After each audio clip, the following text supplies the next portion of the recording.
Everyone, good morning. আশা করি সবাই খুব ভালো আছো, আমিও খুব ভালো আছি। সকালে ঘুম থেকে উঠেই আমি সোজা চলে আসি আমার এই সবচেয়ে প্রিয় জায়গাটায়, বারান্দাটায়।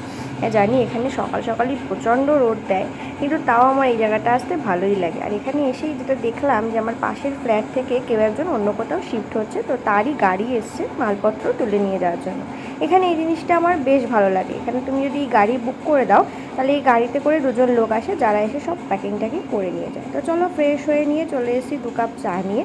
চাটা খেয়ে নিয়ে চলে এসছে। এসে একটু দুজনের জন্য চাউমিন বানিয়ে নিয়েছিলাম। আসলে ইচ্ছা ছিল একটু কর্নফ্লেক্স আর দুধ খাবো, কিন্তু কালকে রাতে আমরা দুজনেই খুব হালকা ডিনার করেছিলাম, যে কারণে সকালবেলা বেশ খিদে পেয়ে গেছিলো। তাই জন্য কর্নফ্লেক্স দুধটা বাদ দিয়ে ভাবলাম একটু চাউমিনই বানিয়ে নিই আলু দিয়ে।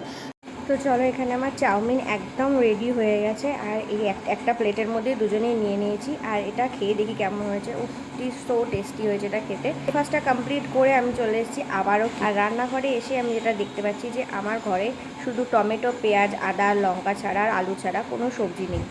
তো আমি একটু র্যাকের সামনে গিয়ে দেখলাম কি আছে। একটু এদিক ওদিক নাড়াচাড়া করতে গিয়ে সব উল্টে পড়ে গেল। মানে আমি এরকম আমার সাথে হতেই থাকে, আমি একটা কাজ করব আর সেটাতে কিছু ভুলভ্রান্তি হবে না, এটা তো হতেই পারে না।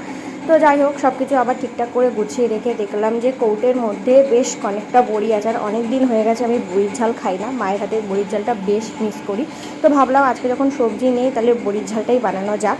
আর এদিকে ঘুরেই র্যাকের দিকে তাকাতেই দেখলাম র্যাকের মধ্যে একখানা ডিম অসহায় অবস্থায় পড়ে আছে। তাই ভাবলাম আজকে একটু ডিম ভাজাও করে নেবো, মানে বড়ির ঝাল আর ডিম ভাজা দিয়ে দুজনের আজকে লাঞ্চটা কমপ্লিট হয়ে যাবে। এদিকে আমার ভাতও হয়ে বসিয়ে দিয়েছি, প্রায় হয়ে এসছে। আর এখানে আমি বড়ির ঝালের জন্য পেঁয়াজ আর আলুটা কেটে নিয়েছি। আসলে এখনও কাজের এতটাই প্রেশার চলছে না যে আমরা ভালোভাবে সেভাবে বাজার করতে যেতেই পারছি না। তো যেটুকু সময় পাচ্ছি টুকটাক ঘরে যেটুকু জিনিস দরকার সেটাই কিনে নিয়ে আসছি। হ্যাঁ, বুধবার করে আমার বাড়ির সামনেই হাট বসে, সেদিন আমি চাইলেই এক সপ্তাহের বাজার পুরো করে আনতে পারি। কিন্তু আমার যেহেতু ফ্রিজ নেই আর এখানে প্রচণ্ড গরম, তো সেক্ষেত্রে আমি যদি এক সপ্তাহ বাজার পুরো করে নিয়ে আসি না, তো হয় আমার সবজিগুলো পচে যায় আর না হলে পোকা হয়ে যায়। কমপ্লিট করে আমি চান আর পুজোটা সেরে দিয়ে সোজা চলে এসেছিলাম এখানে লাঞ্চের প্রিপারেশান নিতে। আর ও ওখানে বসে গেছে কাজ করতে করতেই লাঞ্চ করতে। তো আজকের লাঞ্চে তো তোমরা জানোই কি হয়েছে, যে বড়ির ঝাল আর ভাজা। সো চলো আজকে ঝটপট লাঞ্চটা করে নিই। আর আজকের ভিডিওটা এইটুকুই। তো দেখা হচ্ছে অন্য কোনো ভিডিওতে। বাই।